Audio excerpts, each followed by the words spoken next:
So you know how people say that's not about the destination, it's about the journey. Well, we'll see.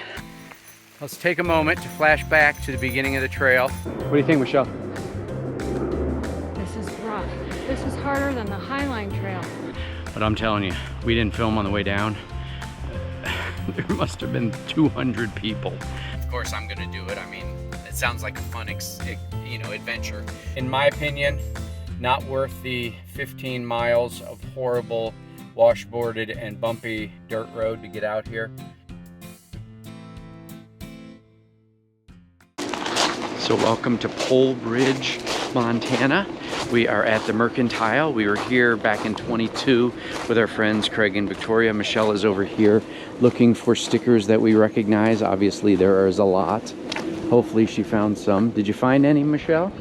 Nope, don't see anybody we know. I don't see anybody. What do you got there? Ooh, I've got our delicious bear claws, and Yeah, man, well, they are chock full of huckleberries. So we are actually not going to eat those until after our hike today. Shout out to Jamie and Susan, who we got a chance to meet. They are subscribers of ours and invited us over to their campground to visit for a little bit today on our way over here to the North Fork area of the park. But I'm gonna look through here and see if we find anybody we recognize.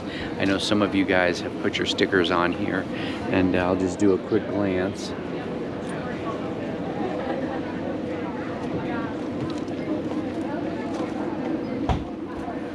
I don't know if at some point they clean these off. I swear we put one on here 3 years ago, but I'll be damned if we can find it. If we do, we'll let you know. All right, we're gonna give you a hint on what side it is, but if you find it, take a photo with it and send it to us. That's the only hint you get. It's on this side. So you know how people say that's not about the destination, it's about the journey. Well, we'll see.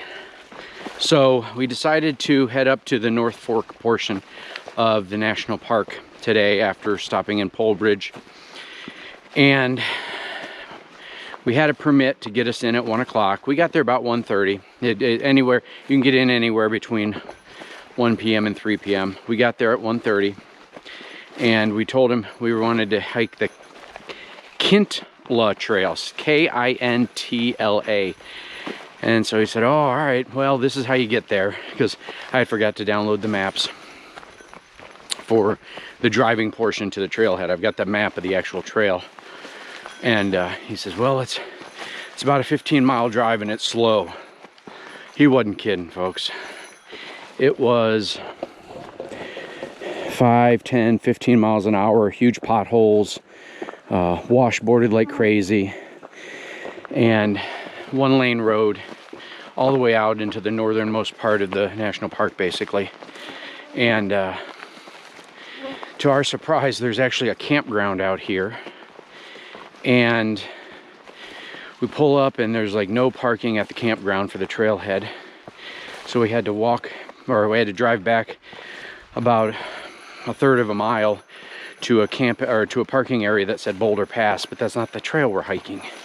Well, it turns out that that's still the trailhead. So our 12.7 mile hike that we're starting now at 2:30 in the afternoon just got to over 13 miles. So I don't think, honestly, we're gonna do all 13 miles.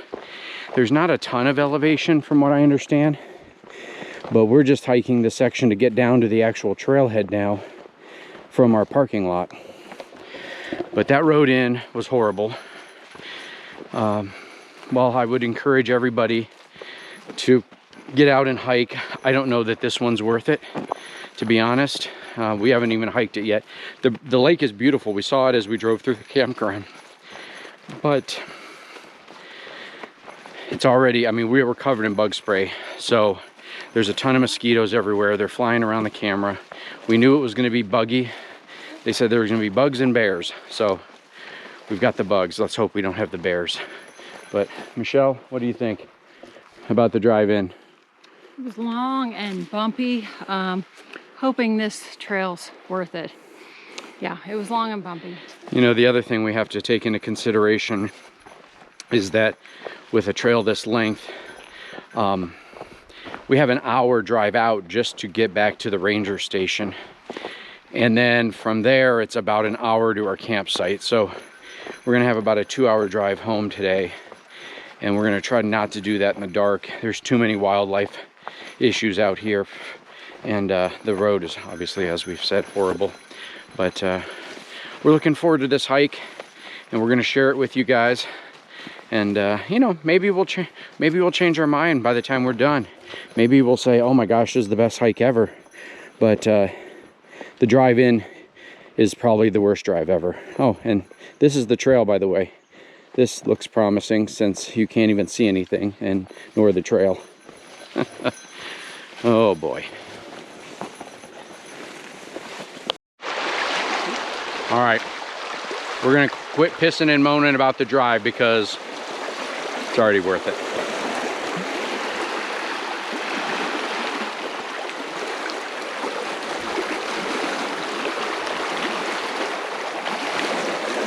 How awesome is that? You know, it's a cloudy day. I don't think those are rain clouds. I mean, we could be wrong. Might just add to the adventure, but I think it's just a cloudy day. But yeah, beautiful. What do you think, Michelle? Yeah, lake makes everything better. For sure. You guys want her to go in for a swim? Negative. It's too buggy.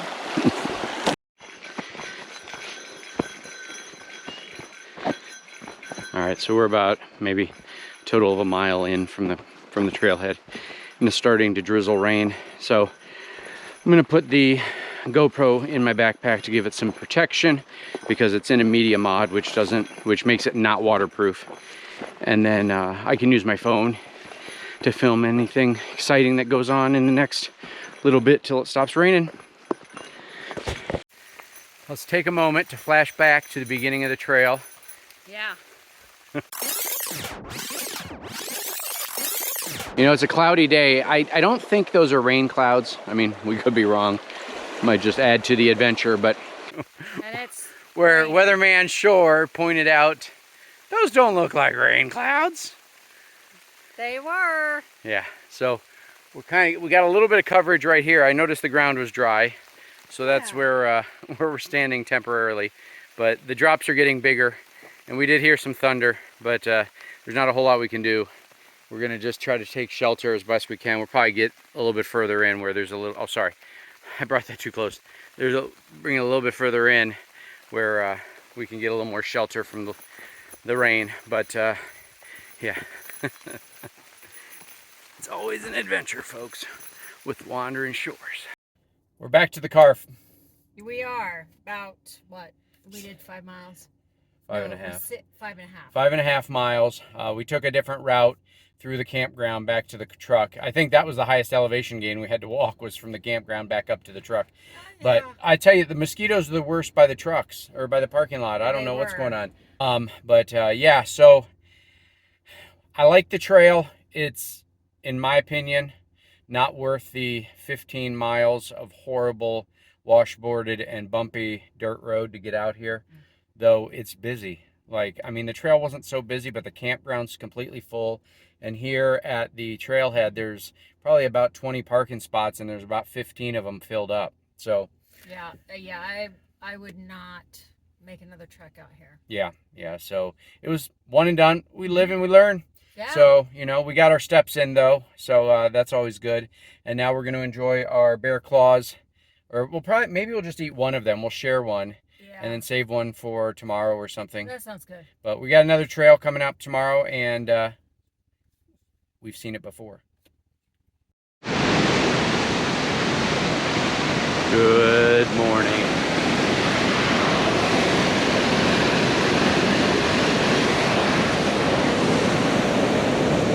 So we got here nice and early this morning. Alan and Lisa are with us. Oh, and Michelle's here too. We got here to Avalanche Lake / Trail of Cedars trailhead, and we got into the park around 5:30, 5:45, and got to the trailhead at 6, and we took the second to last parking spot. So as we say, if you're coming to this park, you really got to get in early. We did have a permit to come in this morning, but we didn't need it since we got here so early. But it is definitely a busy trailhead, and you can see why.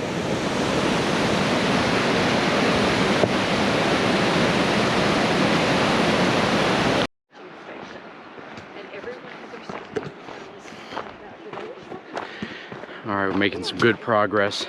Trail's not too busy yet, but it's starting to fill up. So we were here back in 22 and hiked out here to Avalanche Lake, and as we're going to do this year, we're going to go around to the other side of the lake because it's a little less busy than kind of right where it dumps you out on the beach. And that's got some epic views over there, as well as close access to the waterfall. So it's going to end up being about 7 miles once we go out to that far, with about 800 feet of elevation gain. So what do you guys think? How's the view?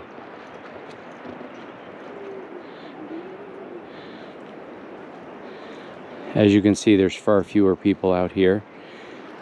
You can kind of see the waterfalls coming down the mountain right there and right there. Yeah, this is one of our favorite hikes. It's not that challenging, but the payoff is well worth it. And as you see, we're at the other end of the lake. All the other folks are way over there on the beach and don't, you know, a lot of them don't come this far, and so you get this end of the beach a lot less crowded. So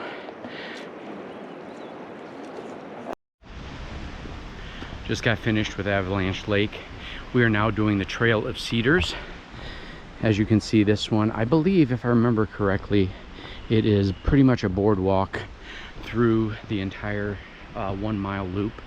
It starts right at the end of Avalanche Lake, so it's a perfect opportunity to hike Avalanche Lake, and then when you're coming back, then to jump right on to the Trail of Cedars and get a chance to see this. But beautiful. Avalanche Lake was fantastic, but I'm telling you, we didn't film on the way down.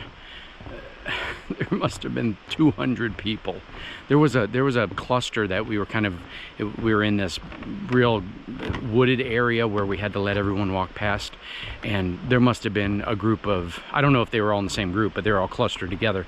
There must have been a group of at least 50 people we let through. So I can't imagine what it looks like up there. And so yeah, as you saw, we got there at about 6 o'clock in the morning, and it was already, you know, pretty much no parking. So I don't know where all these people came from. They may have come from the bus. Three little cubs.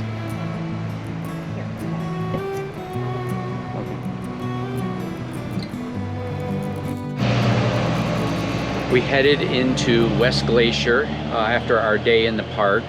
We took a drive along the Going to the Sun road so that Lisa and Alan could see it and not have to worry about driving themselves. And then we are gonna sit here and get some pizza at the Glacier National Pizza place. They're currently not open. They open in like 5 minutes. But we came over to the Mercantile just to look around, where they have everything you can imagine Huckleberry. And then we'll be heading back to the boondocking spot for today. And then Michelle and I are going to take tomorrow and Sunday off from hiking because this is the 3rd day in a row. Alan and Lisa just got here, so they are gonna probably go in and do a trail or two over the next couple days, maybe even the one that you will have probably seen earlier in this video, the Apgar Lookout Trail. But yeah, and then we're going in on Monday morning, first thing, bright and early, to do Highline Trail, which we've been wanting to do for a long time. And having 2 vehicles is going to make it nice because we can hike down to the one vehicle and then drive back up and drop us off at the Logan Pass. So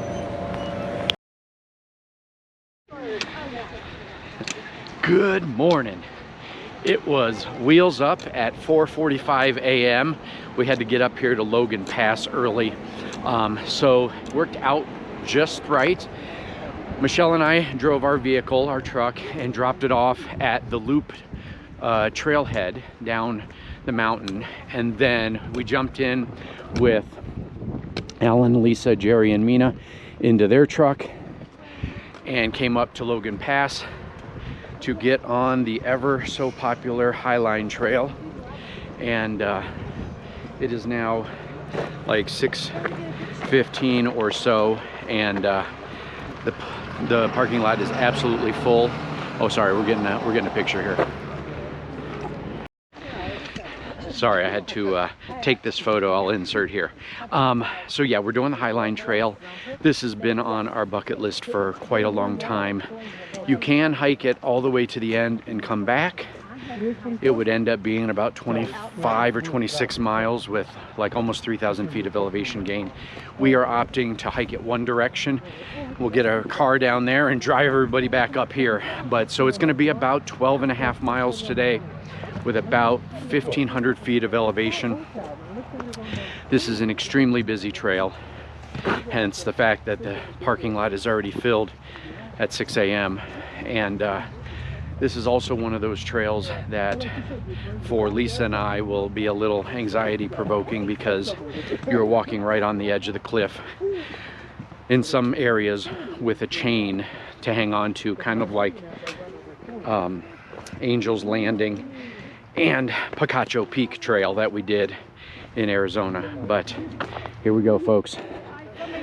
Highline Trail, here we come.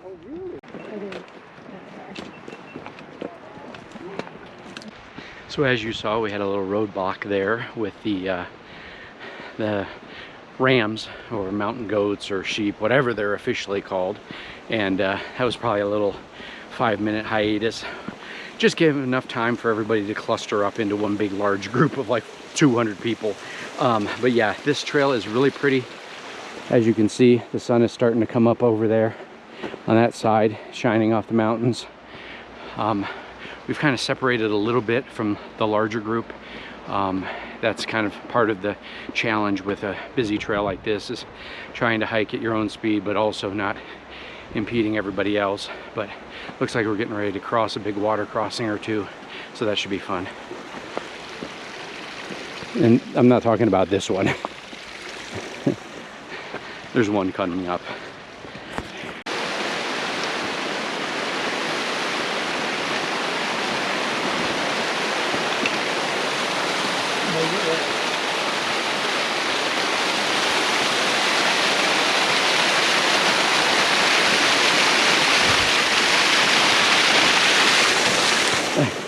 Look at that, what a jump. I made it.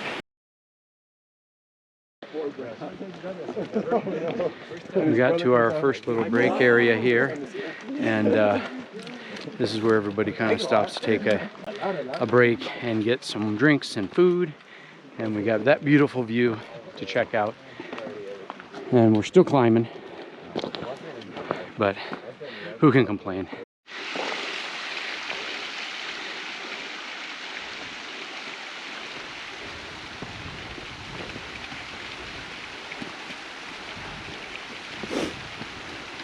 Easy.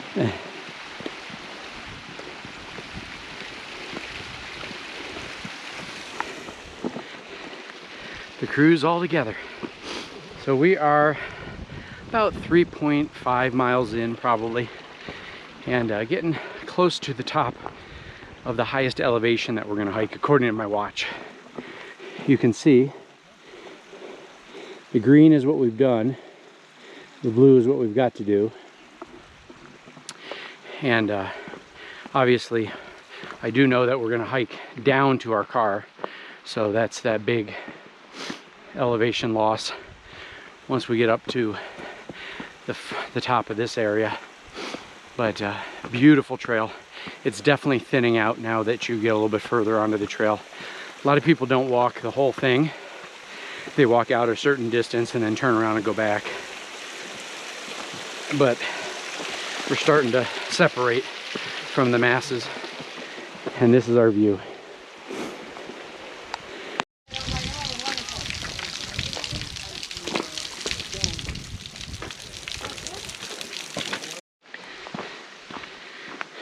So quick update for everyone. We are about 10.5 miles in. We have gone from a team of 6 to a team of 8.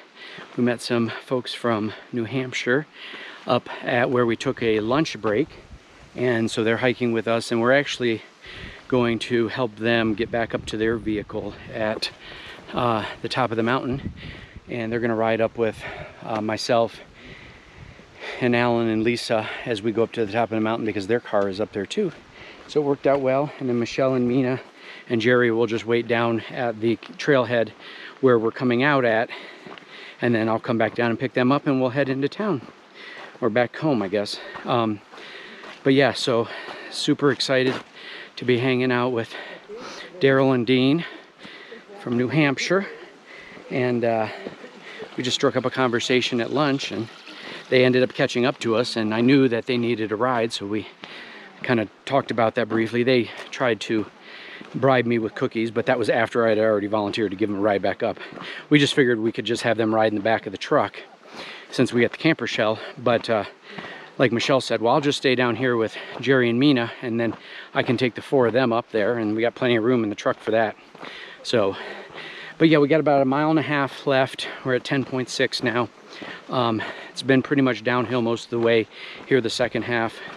My knees reminded me that I'm 52 years old, but I'm gonna survive.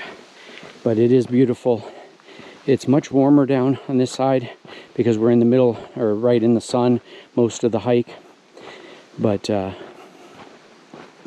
really enjoying the Highline Trail, and we're almost finished. A few moments later. This is the end. We have a 1/4 mile left. Battery's about to go dead, so we'll be closing it out here.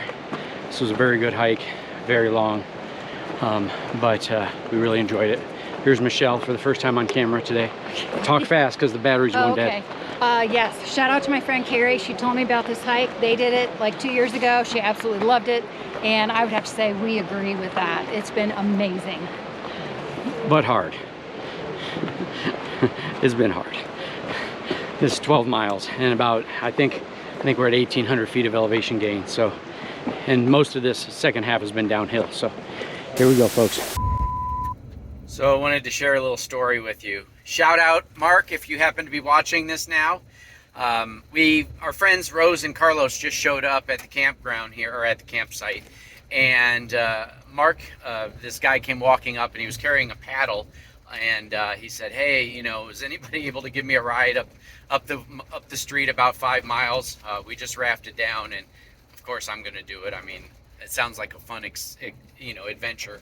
So we just got to talking, and he's from Eureka, Montana, and out here just doing some rafting with his family.